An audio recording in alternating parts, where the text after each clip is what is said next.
बिस्मिल्लाहिर्रहमानिर्रहीम। Dear students, ये chapter number 5 का क्वेश्चन नंबर 2 है। इसमें पूछा गया है कि सेंट्रीपिटल फोर्स क्या होती है और एक सर्कुलर पाथ पे मूव करते हुए जिस्म को सेंट्रीपिटल फोर्स की ज़रूरत क्यों होती है, यानी वाई ये क्यों नेसेसरी जो है वो अप्लाई होनी चाहिए। अच्छा, देखिए सेंट्रीपिटल फोर्स ये है कि ये वो फोर्स है जो किसी ऑब्जेक्ट को उसके स्ट्रेट, क्योंकि कोई भी ऑब्जेक्ट है ना वो अपने इनर्शिया की वजह से जो है वो स्ट्रेट लाइन मोशन को बरकरार रखने की कोशिश करता है। अगर उसको मोड़ना है, ठीक है, बेंड करवाना है, तो उस बेंड करवाने के लिए फोर्स चाहिए। ये वही फोर्स है जो कि एक स्ट्रेट पाथ मोशन को एक सर्कुलर पाथ मोशन में चेंज कर देती है और हम इसको कहते हैं सेंट्रीपिटल फोर्स। अच्छा, अब सेंट्रीपिटल फोर्स का जो फार्मूला हमने पहले से ड्राइव किया हुआ है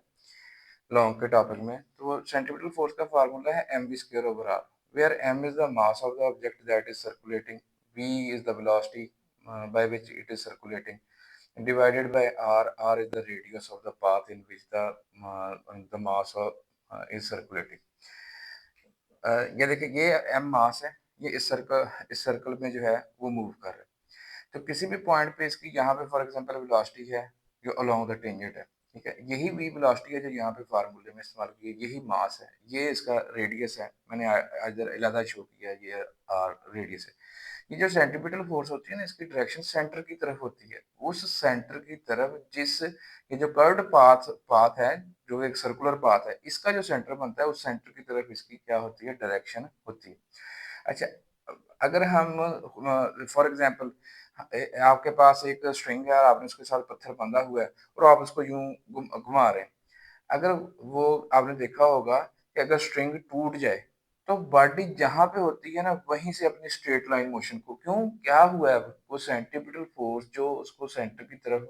मतलब लग रही थी और उसके पाथ को बेंड करवा रही थी वो अचानक से खत्म हो गई, तो वो बॉडी वहीं से स्ट्रेट लाइन मोशन को ऑक्यूपाई कर लेती है, यानी वो स्ट्रेट लाइन की तरफ जाती है। अब ये जो फार्मूला है इस ये लीनियर वेलोसिटी के टर्म में दिया हुआ है, आपने जब क्वेश्चन का आंसर देना है आपने इसको